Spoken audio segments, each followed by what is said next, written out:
Hey guys, it's AA Entertainment here. Sorry about that intro. This episode is all about wrestling.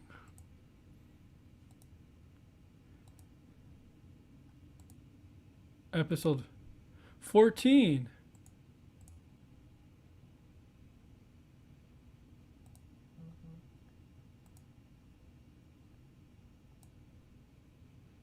So 14. Okay. So everything is muted. That's good. Some stuff is muted. So okay. Well, before I get that, I have to. Before I, you can see the subjects below. We'll talk about which title should Edge go after: Raw, SmackDown, NXT. Kenta in AEW.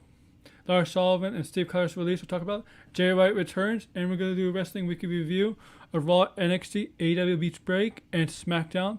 But also, I'm going to add a guest in here.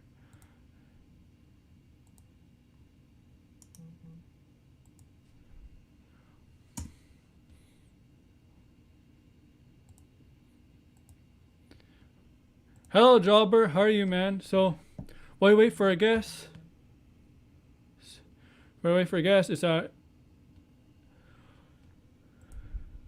I'll just preview for Raw tonight until our guest comes on. So, all I know is that Drew McIntyre is going to face Randy Orton again. Again. I guess Sheamus will get involved.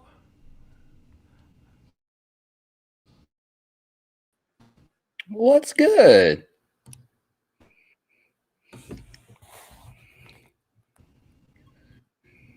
Did you freeze, Aaron? There you go. What's good, man? Yeah, I froze. It seems like StreamYard's doing that a lot more recently. I know it did with I'm good. Rob the other night.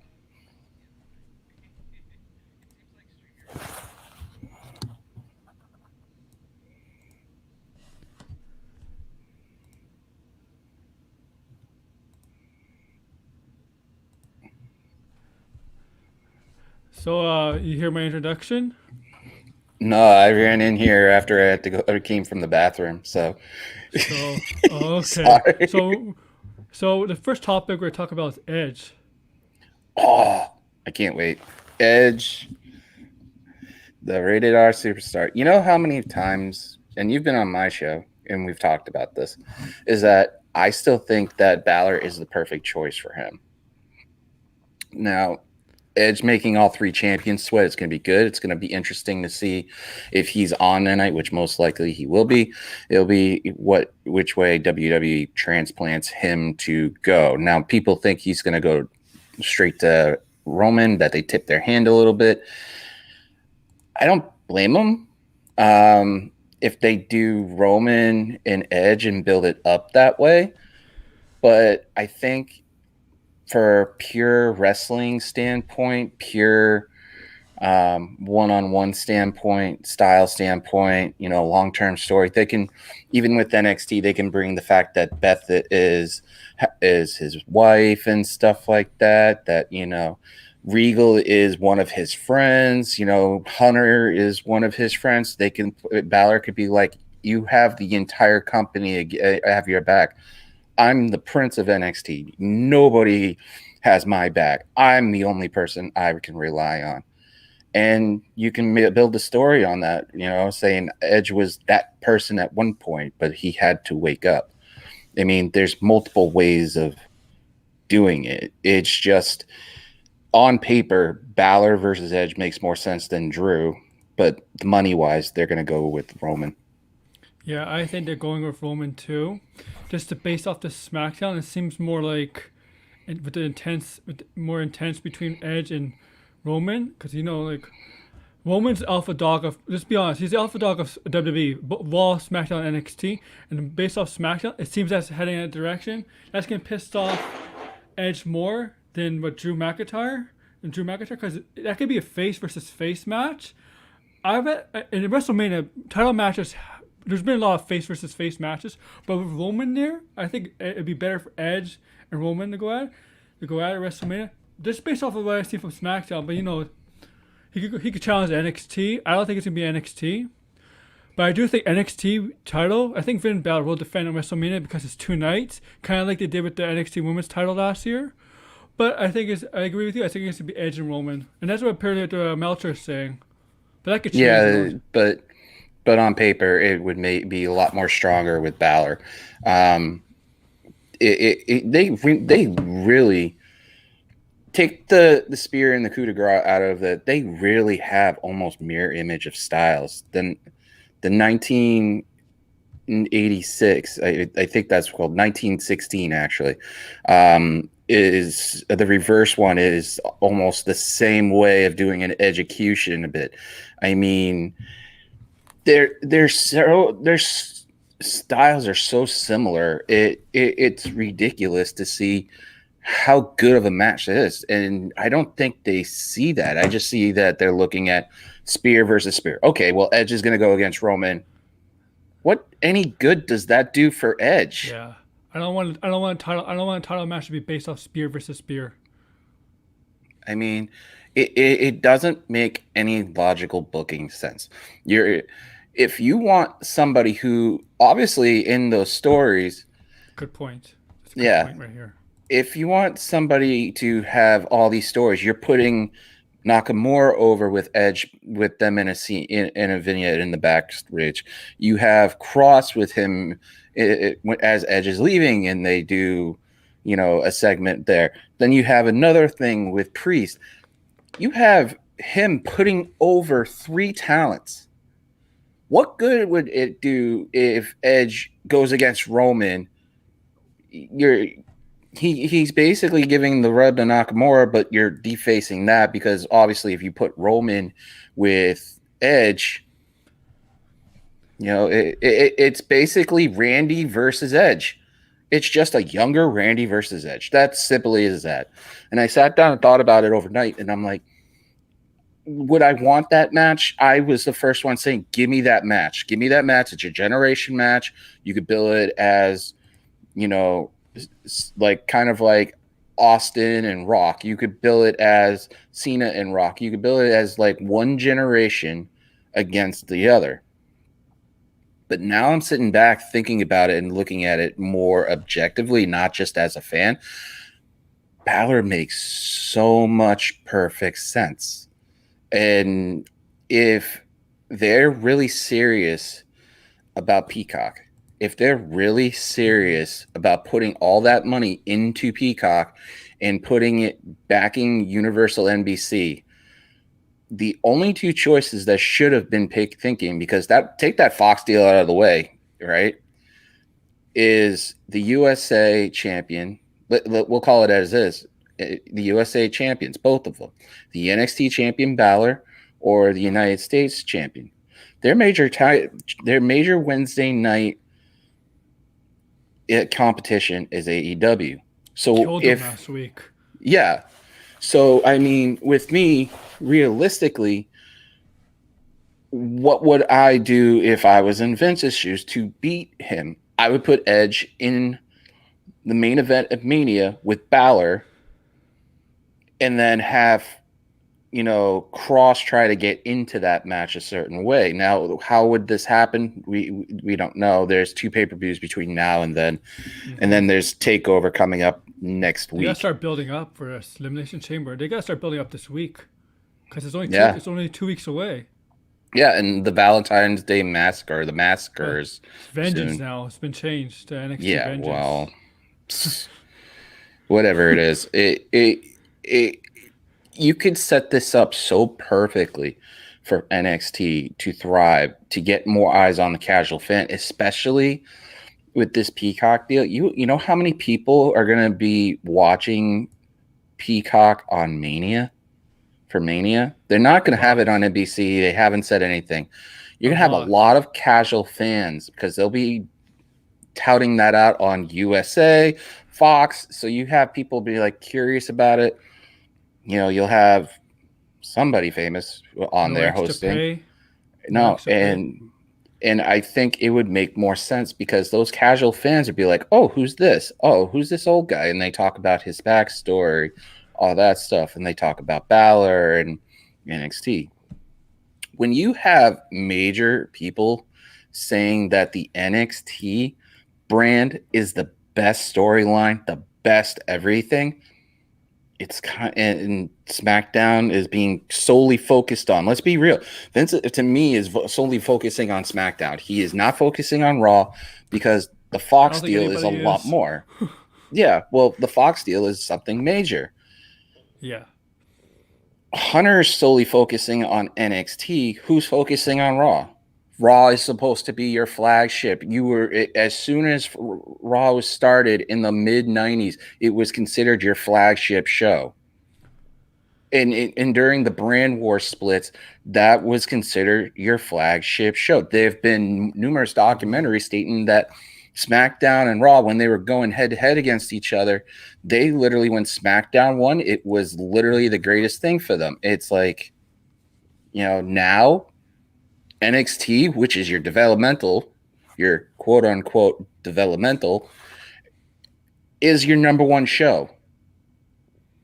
This company's seriously run ass backwards because if you're having your quote unquote developmental show and it's being run by somebody who is not Vince, what does that say for your company? I mean, and then SmackDown's your number two. You're putting all your major stars on Friday nights when Raw is supposed to be your major night.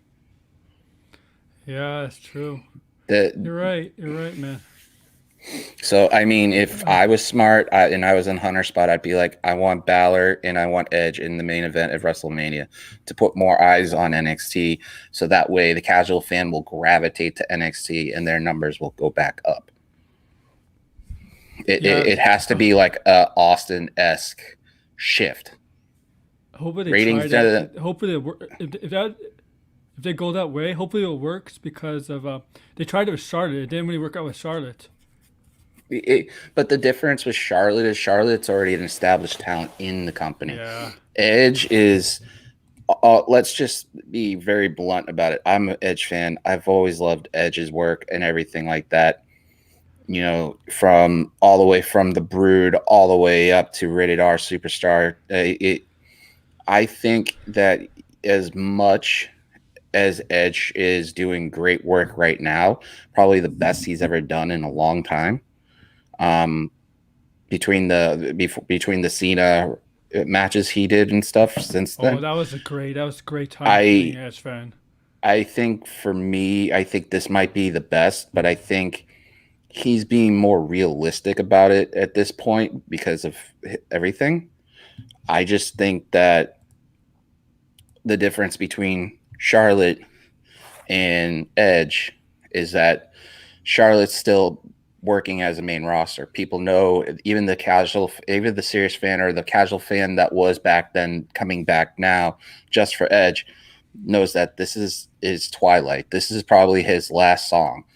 And why not give him a title that he's never won as his last song till the takeover at SummerSlam, just to give him it out and let him go on his own 2 feet. I mean, it would be because they also want to do tag matches with Christian too. So, I mean, why don't you have him end his single run all the way at SummerSlam, have them go on both of them on Raw, rebuild that tag division across the board. Profits, Edge and Christian. The Hurt Business, Edge and Christian. Those matches are dire. You need to rebuild it to have an even balance. And right now, just all these shows are not balanced except for NXT for the most part. Christian is part-time. Christian is back part-time, so that could happen. So I think that realistically, that Balor match has to happen. And it's more so for the sanity of anything. Your only major competition right now that on television is, and Impact's great. Their product is amazing.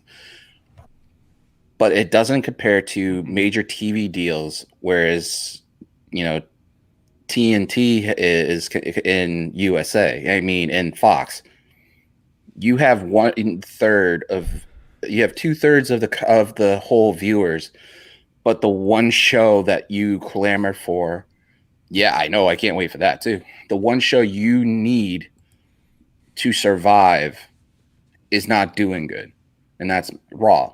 That's your, like I Yeah. said, it needs to get fixed. At the end of the day, Balor and Edge would make more sense. And You that know, way you could set Brian for Roman on for Fridays, and then you could have maybe Priest and McIntyre, or Lee and McIntyre. Give them something where it's different, and have Roman win against Brian clean. No stipulation matches, no last standing matches, cage matches, nothing like that. Just straight out one on my one. only problem with Brian right now, if he gets involved with Roman, he has to start winning matches. Well, that's the That's thing about this, is that he has the time between now and yeah. Mania to establish that. We're what, two? I should know this. My birthday's in weeks in 2 weeks. About 2 months away. For Cage is 3 months away. No, 3 weeks away. Right around 2 or 3 weeks. We're Elimination about Chamber. over. Yeah, Oh, I think it's we're 2 weeks, the 21st, right? So it'd be 2 weeks, right? yeah. So we're 2 weeks away from that. And Fastlane We've is and what, six Fastlane's a month weeks? after that. Yeah. Yeah. So you literally have 10 weeks to establish Yeah. Brian. You could have him start winning this Friday night, next Friday night, go in the chamber, win at the chamber for an opportunity, and make him the number one contender for Roman once Edge declares what he's doing, which I think they might hold off until like after the chamber, but give him that no ball shots. But It should say it's gimmick for a while. yeah. Um, and then you could basically have Edge go against, Balor, start building that up, and then you have Brian win, being the number one contender for a shot at Roman, and then Roman takes out Brian, so he's still legitimately the number one contender, and then you could have like Nakamura go after him with Fastlane and do a one run, and Brian comes in and DQs Roman, beats the crap out of Roman, make a DQ entry. And then there's the last couple of weeks till Mania, and there you go with that. But I think the interesting, intriguing one is Raw. And hear me out, because I know we're getting off topic with Edge. Is just No, we can talk about who Raw. It's in a weekly review, so Raw. You can talk about Raw. who would Aaron, if you were Hunter, I'm just gonna pay Adam Pearce or Hunter, who would you pick as the number one contender for the title for Mania for Drew? And you have to exclude Edge and Brian out of No one right these now. one. I think Priest, if they build Priest right, that could give him, because that showing he did is good. But I think, and it's sad to say, I think if they Miz do Priest is. and Bad Bunny at WrestleMania versus Miz and Morrison, I have no interest in that. I think that that's not the way it's gonna go. I honestly think. I think what will end up happening is Miz is gonna pull a Seth Rollins move and cash in at Mania. Now, I think he's more keen to cash it in on Raw, because I think that contract still works as any champion that they choose. I hope it does. I think it would be more smart for Lee versus Drew, just for a standpoint. When Lee got pulled up, I would say please put him against Roman. That would be, but that won't happen for a while. I agree. But you could do Lee versus McIntyre, because they're floundering right now. Hell, the main event for tonight is Randy versus McIntyre. I mean, again, and that's your problem. You're not building it. So you have Lee on your roster, who actually is probably still out because of Mia, but you have Priest there, sitting there, ready to go. Give him Sheamus for these two, and then give him. I was gonna say that. Priest. Sheamus is next for the next two pay-per-views, and give him Priest at Mania, and just like Priest comes out of nowhere after the match against Sheamus and kicks him out of his head. Priest as a heel is good, is amazing, and him as a face is amazing. But I think he can go in between like he was doing in NXT. But there's your answers on that. Priest, And Edge. SSRS, Sean Sapp says Priest is a better version of King Corbin. I think he's way better than Yeah. Corbin. Way better than Corbin. I think he stands out on his own. Yeah. But I agree with Sean on that. But I think a lot better than that. The upside on him and Lee are way high. Hell, I wouldn't be surprised if WWE trying to fix their tag division put both of them together and just call them the Destroyers or something like that. I tell Priest. But they desperately need to rebuild Raw, and they desperately need to get it because they're losing eyes for not only the casual but the hardcore. And Oh yeah, I noticed that. I could say it, and you've been on my show, and I've asked you this, and I've asked, Anakin on there. I've asked Rob when he could get on there. I've asked a few guests on there, like, gonna have Bluegrass on tomorrow and everything. And the same question I asked is, do we really have to talk about Raw? I ask you guys this because of the fact that I give you guys the choice. I'll talk about it. I watch it. It's just there's maybe like 2 or 3 good things on Raw now, and it's like, and we're gonna talk about Raw. We're gonna talk about Raw because it's a weekly review, and not I only talk about usually the good things, but like one of the worst things about Raw is happening tonight. Charlotte and Lacey are gonna go at it, finally in the ring. This is one of the worst storylines on Raw right now. It literally reminds me of like an old story they did. They've done these stories often and they've changed up, but go back and you could watch Mae Young with Mark Henry. And it's the same thing. It's like just Rick and Lacey. I think they're around the same age too. Really? When both of those storylines happen. Maybe. And if JJ could let me know, that'd be great. But it's just I get that why they're putting in Rick with her. I get it. But it doesn't make any sense. Make this match make sense. Jobber? 2 words. Hell no. At this point with Charlotte, I'd rather see Charlotte go on a singles tear just to try to get to a championship. I mean, I'm at that point where she's won every single champion that maybe it's time to consider a mid-card women's title. Yeah. I mean, they have the tag champions, which they're using as a mid-card title, but they're not even using it that much. They're not even using it to its full advantage. And whoever wins this, and I'll be blunt. I'm going to be very, very blunt. Whoever wins that damn Dusty Cup for the women's side, that is your champion. They're gonna, they're gonna take the belts off of Sheena and Nia, and then whoever wins that Dusty Cup is going to be a champion. Now, to me, it's looking like it's going to be Raquel and Dakota, which is awesome. That's my favorites too. It's my favorites. And that would make more sense because Raquel can match up good with her and Shayna Dakota. Yeah. And I really think that whoever comes out of that cup is your next women's tag champions. And then eventually we'll face against the Riot Squad down the line. Or, Dana and I keep brinking Mandy. Wow. The team Sexy Muscle Friends, one of the worst names I heard for a tag team, and they keep losing. It's something they need to fix. And ultimately, all these issues that are extremely glaring for people like us that talk about it, and literally, I mean, half the time you go watching people's shows and you're like, wow, there's something wrong with this show. Why do I want to pay attention to it? And that's, I have a buddy of mine who I was supposed to hang out with last night who doesn't watch wrestling, and he was interested to watch for the next couple of weeks with me because, well, my birthday, and he wanted me to make me happy. So that was one thing. But it's just he's now not interested in watching, recaps of Raw or, if me and him are around watching, NXT shows, he's not intrigued by it because there's no gravitation to it.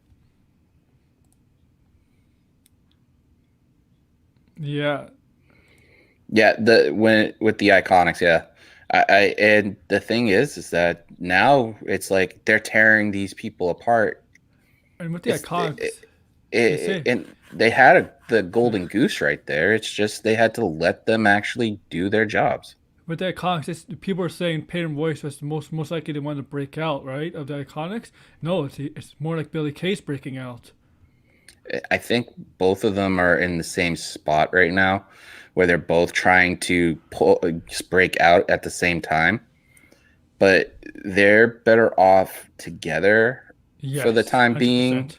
because I think with COVID eventually ending down the line in the next year or two with both of them, I think them being on singles run at that point would be more impactful than anything.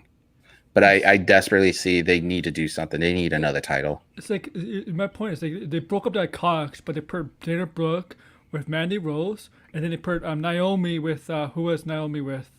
Who was Naomi with? Why don't you just put her through a table? But Naomi's team won, right? Lana. That's Yeah, right. that's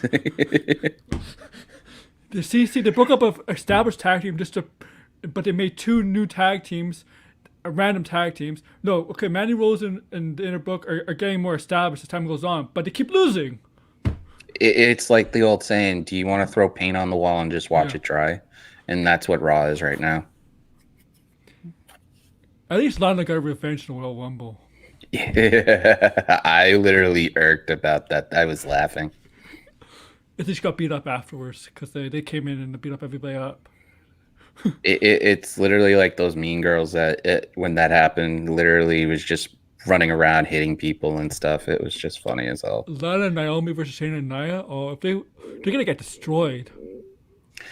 I What would you do to fix the women's tag division? Since I would not have Iconics break up. Mandy Rose. I would have had Mandy Rose reunite with Sonya Deville. Naomi as better as a singles wrestler, and have the titles be defended on NXT more often against established tag teams like Dakota Kai and Raquel Gonzalez.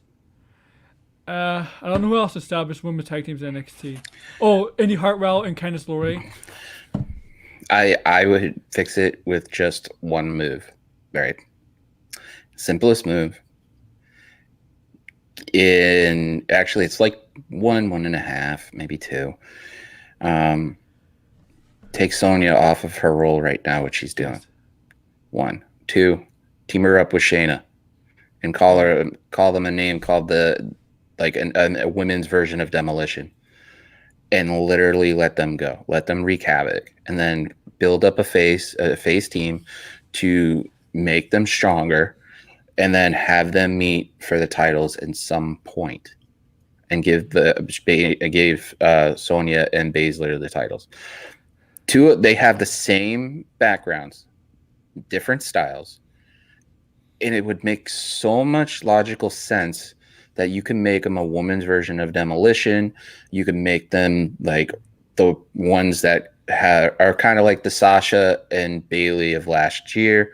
You can make them as strong as possible, and they can go in and out, do singles, stuff like that, and back and forth. But keep them together, and there you go. That will help you get more eyes on it, because you have Ronda Rousey talking about Shayna being in a tag team with another MMA person, how it intrigues her to come back to do something in the tag division, not your singles division, your tag division. And then if Ronda does come back, which they're hoping, there's your come back. Yeah, and there's your face, and you tag her up with Natalya. I know it's two different styles, but they're so used to being around each other.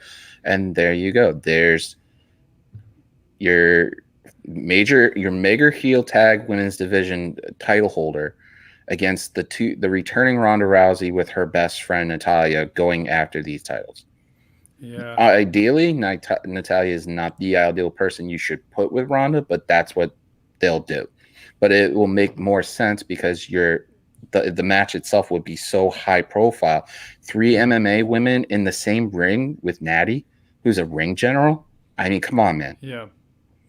And then you can make that at a main event at a major pay-per-view, let's say the Rumble, and then have all 4 of them go at. But they won't do it until Sonya's stuff is all settled. Yeah. So what do you think they're doing, Alexa Bliss? Because that ending with that stuff coming out of her mouth, why? It's disgusting. I don't know. Well, obviously it was a blood capsule. Let's get it right there. Blood capsule. I think they're trying to set up Bray's return, and they're prolonging it, which is great. That's I agree. That's my point exactly. And I think having Alexa being there as a reminder, being like, "Hey, Bray's still around in the shadows. Hey." The transformation part, it's now officially you've made Alexa the women's version of Mick Foley, which is great. Which is great because Foley is phenomenal. Him as Dude Love was awesome. Him as Mankind was awesome. As Cactus Jack, the 4 faces of Foley, let's say, and then himself. Yeah, the goddess version of Alexa is great. The version, the Harley Quinn version that she was doing for a little while when she first started was great. And then the playground version of her is great. I don't think Bray's returning tonight. I don't think Bray's going to return till Chamber. Yeah. I really don't. You need something like that to set up Chamber. I think it's going to happen at WrestleMania. I think Randy Orton and Bray is going to happen at WrestleMania with a new look Fiend, because this is how long they're prolonging this whole thing with Alexa being the main thing in the storyline right now until Bray eventually returns, and I think that the match is going to happen at WrestleMania. I think that the one thing, and I'll point this out real quick before we move on any point, is that they're going to bring a 4th version of Alexa out, and there's one that they haven't tapped in, and I'm really surprised they haven't tapped into for Bray's character. They've mentioned it on the Firefly Funhouse. They've mentioned all these characters, all these things. But with Alexa, since they're flashing her personas in and out in some of these matches and stuff, I'm surprised they haven't gone to the NXT Alexa, where it was like she didn't give a crap about it. It was like the mix of everything. But mine just went off. So if imagine she went back to cheerleader Alexa. That's what I mean. That whole aspect of it. Now, with everything going on around her in her life, I mean, it's crazy right now. But she posted a picture on Instagram of her accidentally biting her lip and stuff. So, I mean, I don't know if they're going to keep her out tonight because she hurt herself, like by eating something. But I don't know. Who knows? I don't think I'll keep her out. No, but you never know. WWE is very cautious. But I think for the most part, if they introduced the NXT character she had down there for a little while and use all of them, that would have been great. They should have done that at the Rumble. And before Rhea started they were starting that transformation and they botched that. Mm-hmm. Because if you watch closely, that was smart. That was great on Rhea. It was great on Rhea, but it was like they were starting the transformation part of it from production, and then Rhea just threw her out. And it's like, okay, so for me towards the tail end of the Rumble for the women's side, I was waiting for number 30 to be beaten up in the back. The camera's there, and there's Alexa as her transformation form going out there and giving hell. But I really think that something's going to happen with her. I think they blew it a little bit with Asuka, because if they wanted to do this right, and they are always premature blowing stuff, that they needed to put Alexa with Asuka at Mania, and they did it too early. And they should have had her win the Chamber. Yes, I am sure about that. Tricky Amazon Echo. Anyways, I think that it has to be at Mania. It should have been at Mania, but they decided to rush it too quickly, like they always do. See, with SmackDown, you can see what directions they're going to go with WrestleMania. On Raw, you don't see that. And that's the problem. Is just you already know Banks and Belair. That's for sure. That's going to happen. That's happening. Roman, I don't want Edge. I really don't. But I think Roman and Bryan would make more sense. So we'll go with what I'm thinking. That match could happen. Christian and E, that will happen.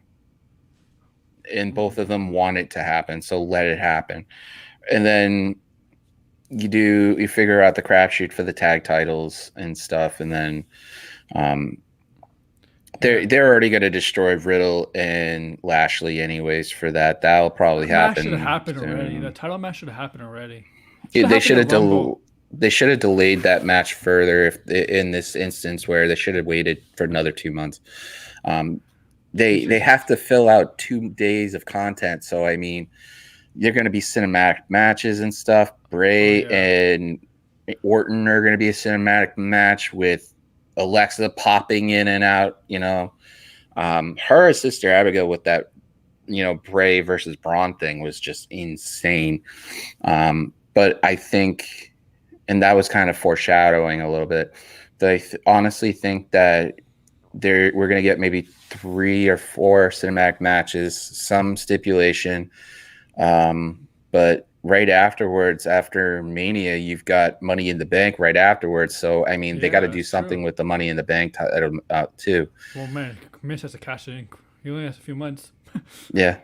So, I mean, they're going to end up trying to bring something big out. And plus, I think if you had to do a cinematic match, I think for the first time they probably would, and this is just me spitballing, to bring the Fight Pit to Mania.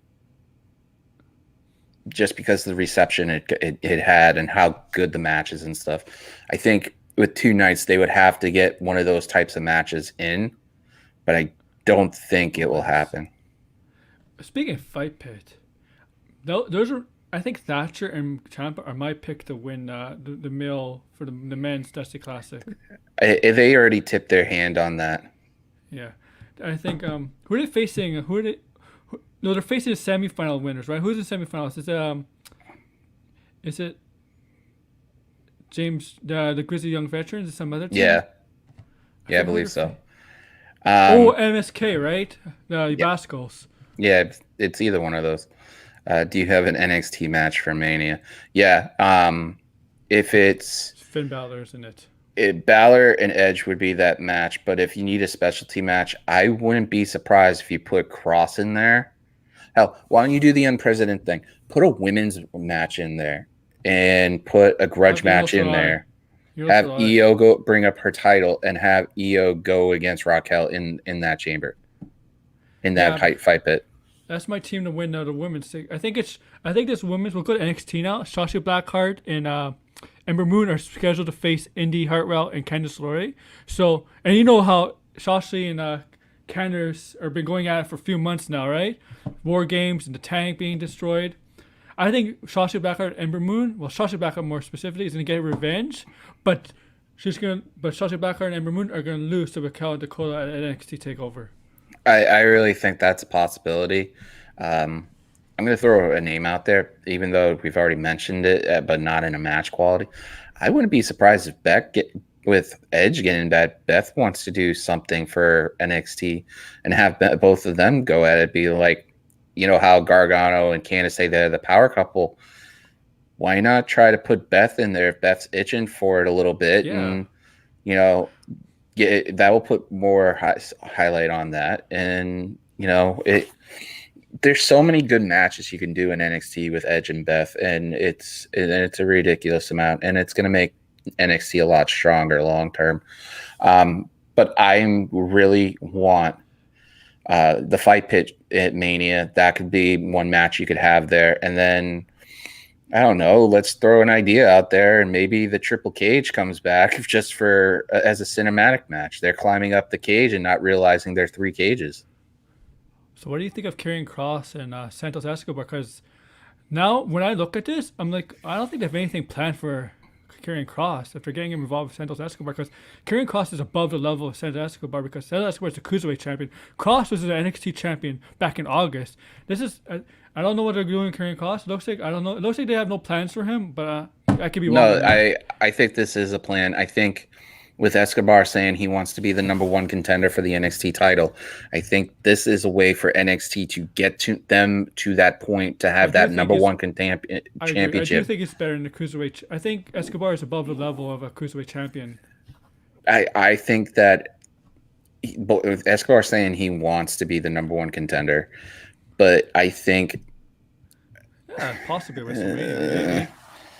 it all depends. It all depends what you have the UE doing though for NXT. If he costs Finn Balor a title at NXT because Pete Dunne's in the match, right? I don't know. I my suspicion about that. I don't think so. Yeah, I I don't think think so that either.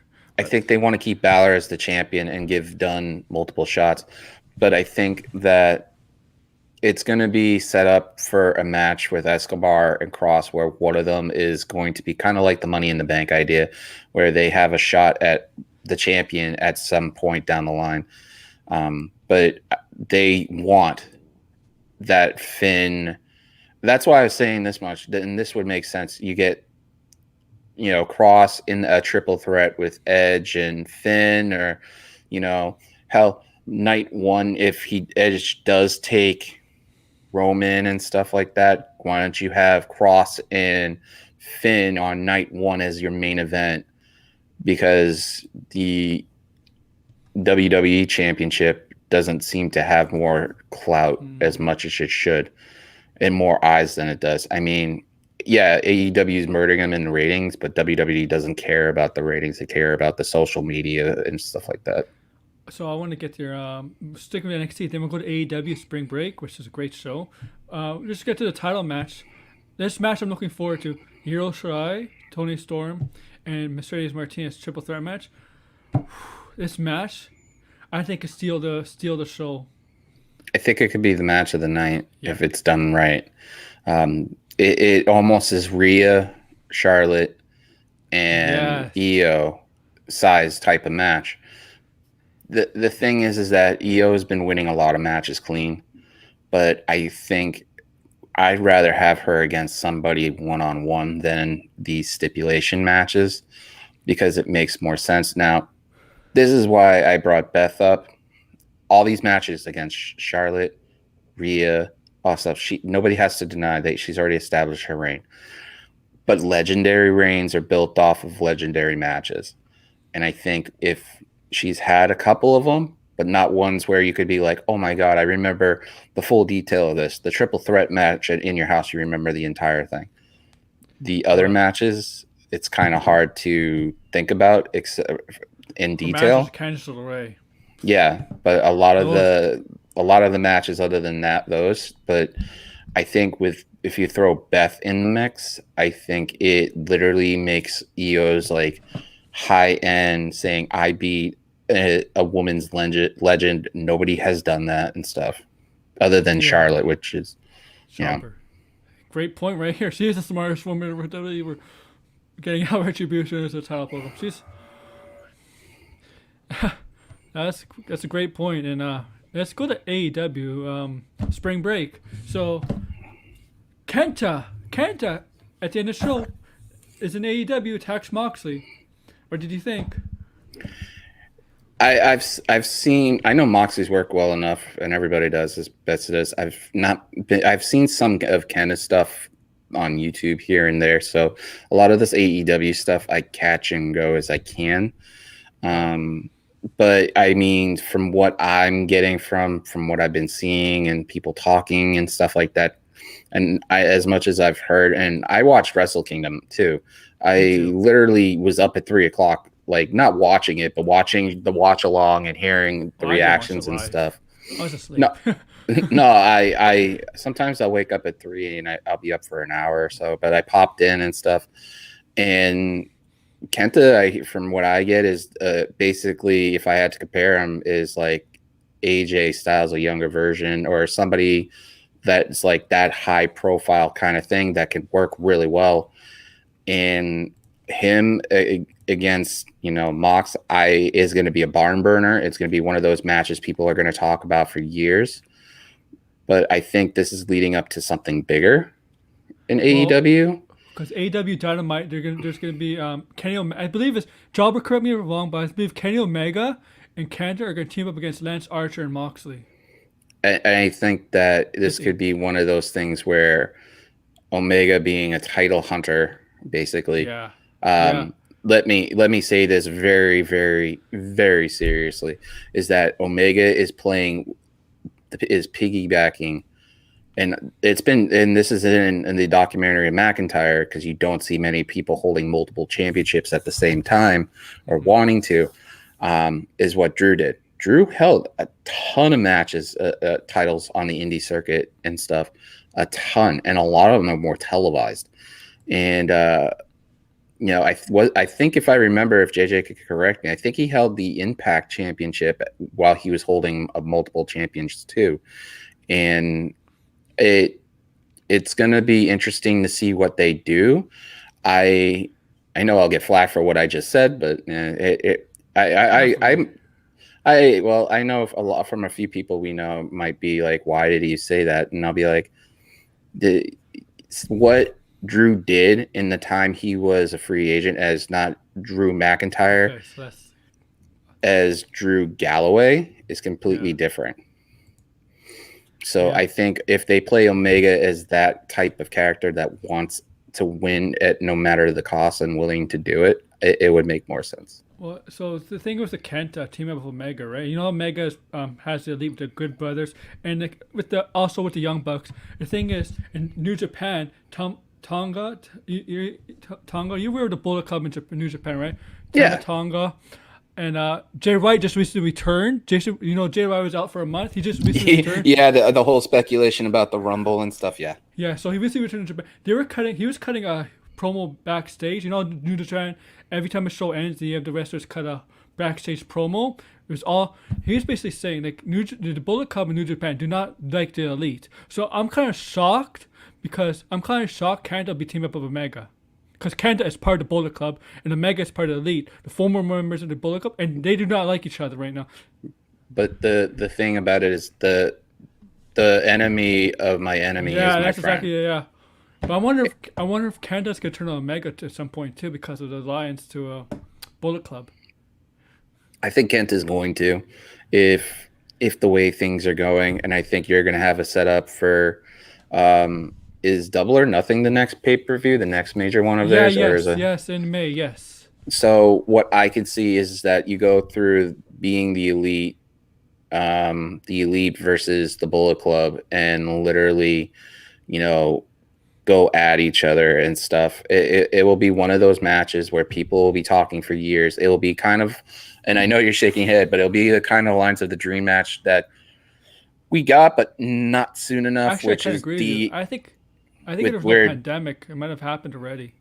It would have been, you need a match would be like DX versus the NWO. It should have been happened earlier instead of, with Sting being the catalyst and all that stuff. Oddly enough, Sting's in AEW with this whole situation's going down. So I need to see if this goes down the way it's supposed to. Now, if you do, then you bring people from New Japan Strong that's part of the Bullet Club with Kenta and have them saying that as soon as that match is over with Moxley, and they're going to end up probably putting the belt on Kenta anyways. Sorry. I think Kenta is going to win that belt. I think they'll probably end up doing is having Kenta go against Moxley one more time before then, like on an AEW show. And then at the end of it, you're going to have Kenta versus Omega at Double or Nothing, and then the rest of the crew going after everybody, and it'll be title for title. So do you think at what's the next paper? Revolution, we're going to get Young Bucks versus the Good Brothers? That would be very interesting, especially since the Good Brothers are still part of Impact, and AEW's tag division is stacked. I mean, you're giving all these companies rubs and stuff. You're doing something, but the best thing saying, and I think Joe Pearl has said it, that and a lot of times, and A lot of people have said it, I think, but I remember Joel saying that off of his show, that a lot of times championships, when they're in a company and they want their brand champion. So let's say Omega has the title still, and Kenta wants to go over him. They're not going to allow that. That makes your championship weak. And then there's the politics of everything. As much as these guys are friends and stuff, there's still going to be politics because it's their brand. AEW is the Bucks brand. So, I mean, well, if there's no titles on it, fine. There's no give. But I think Bucks versus the Good Brothers is going to be an amazing match. I think FTR should be doing more stuff than they are because you don't hear their name that as much. But it's also because of how stacked that Express. Yeah, but it's also how big that tag division is. So what did you think of that Reading segment? Did you see the Reading segment with Penelope Ford and Kip Sabian? No, but I've been hearing people talk about it. It's very WWE-esque. Everybody borrows from everybody. It's ridiculous. But basically the same thing happened. You know, last year when Rusev came out of the cake, right? Orange Cassidy basically came out of the cake. You're talking about the wedding. I've been hearing people saying it was ridiculous. Yes, it was. It also touts to every single wedding that's on a wrestling program. It is so out there. It is so ridiculous. I mean, think about it. Except the Tess and Stephanie McMahon. That was a good one because of the. That was the first one that I can remember. It's the best one. But the one I'm talking about that was so ridiculous was the Kane and Lita one, and that was ridiculous. And then you have AJ and Brian. I mean, come on now. Every single wrestling one is ridiculous. Yeah, nothing tops the test and Stephanie McMahon one with Triple H secretly marrying Stephanie McMahon at the drive-in wedding chapel. Yeah, because that really impacted WWE going to the year 2000 with the McMahon Helmsley era. It also impacted Test's whole thing because he ended up being part of TNA, and then after that it was done. So it was good for Triple H, where Test is not. Yeah, you're right. That's true, but it's the best one. It's the best one. So but the thing about it is that it's going to be fun to see what they do with Double or Nothing. I'm interested for the first time in trying to get an AEW pay-per-view in May to see where this goes. But I'm more excited to see what the rest of the year for wrestling as a whole goes. So yeah. So Lars Sullivan and Steve Cutler's release. You want to talk about them? You don't have to. We've talked about Lars on my show, and we've had you talk about it too. Yeah. But I think what is really shocking about the other one is that how liked he was and how everybody liked him so much. It for me, as much as like him doing the stuff he did with those two, and I don't like naming their names because people will bring up one of them because one's the business, huh? Yeah. I think he would have been better in NXT at some point and kept down there, but as a singles performer, I think he got lumped into the situation wrong. But you never know. I mean, he left on good terms. He didn't go out defacing WWE like some people do, and they could probably bring him back some point down the line where, as Lars Sullivan, he decided it was his call. Yeah, he's done. He's done with the wrestling. No, he even said it when with the interview with what he was telling Sean, I think, with the whole fight from Fightful, is that he wants to do something different with his life, and who could blame him? I mean, he said what he said on those freaking call sheets or whatever you want to call them, the dashboard kind of thing. You can tell I haven't had coffee this morning. I'm like, but the message boards, that's what it is. And it's just, he wants to change his life and let the guy live his life. I mean, yeah, you know what? At a young age, he's had dumb stuff. He paid for it by the suspension and the fine. He still did a little bit of dumb stuff. The gay porn stuff, I have no problem with, and people shouldn't have a problem with that. It's not a big deal. They had Candice Michelle in WWE. She did porn. Who cares, right? It's like it's not a big issue. But you also got to remember this: is that talking about that is that there are going to be people on their high horses touting about Lars doing all that stuff, about all the pornography and stuff. But you forget that WWE literally went hand in hand with Playboy for years. Yeah, exactly. And getting back to Lars, he's very sorry. He made up for his stuff. The wrestlers in the back, his apologies were sincere. Titus O'Neil even said he accepted his apologies. So it looks like things got better for him, but he just, in terms of respecting the locker room, but wrestling just doesn't. It's not his thing. For me, I just want somebody that's gone through hell to rise up to, if they have to change and stuff like that. Cutler, like I was saying, he's going to do great things. I think he'll be a champion either in like you said, Impact, JJ, but I think more so that it would be a good idea to have him go to New Japan and go to New Japan Strong. If Impact could be with his girlfriend Diana Perazzo. And this is some news. Did you get the Fightful email a couple of hours ago with not Zelina Vega anymore, but Trinidad? Yeah, I know who you're talking about. Her 90 days are almost up. What do you think she's going to do? I think she's not going to sign with anybody. I think she's going to stay on Twitch for a little bit. I think she's going to go the route of Twitch for a while. Yeah. I think she's going to sit it out and do Twitch until Alistair is done with his contract. I think Alistair Black is done in WWE too. I think they're holding on to him just because they know that where they think he'll end up. I think more so that if they release Alistair in 2 months, because that Black Monday is a year anniversary of that Black Monday is coming up in April. That if they do mass releases again, I think he'll be on it. And I think as soon as his 90 days up, he ends up in Impact. And I think as soon as that happens, he becomes their champion. And that's how good he is. What a waste of talent. What a waste of talent WWE just let go. I just think Vince just didn't like him for some reason. Well, I agree with you there. No, I think what happened I think what happened with that whole scenario with Alistair is that one domino fell and the other one is going to fall regardless. As much as we give people flack about wrestlers and their significant others, it doesn't make any ideal sense.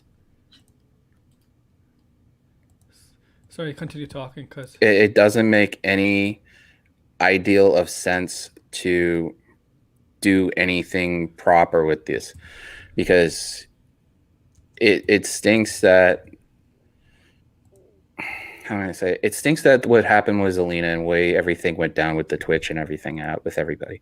But at the end of it, once Zelina stood up for herself and stuff like that, and Alistair being her husband and being, a good guy as he is, because all the stuff they've been doing, once Zelina stood up for herself, one domino fell.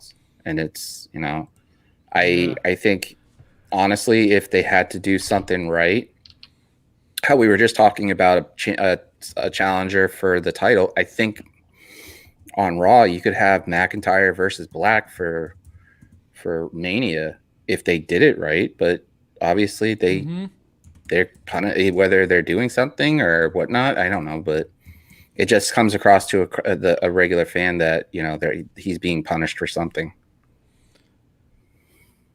So So we're about to come to the end. I'm just checking out for wall notes tonight. So we know Lacey Evans and Charlotte are going to go at it. We know Drew McIntyre and Randy Orton are going to go at it. But we're also going to check up on, so Drew McIntyre, just found out now. Drew McIntyre will address Sheamus during tonight's Raw show.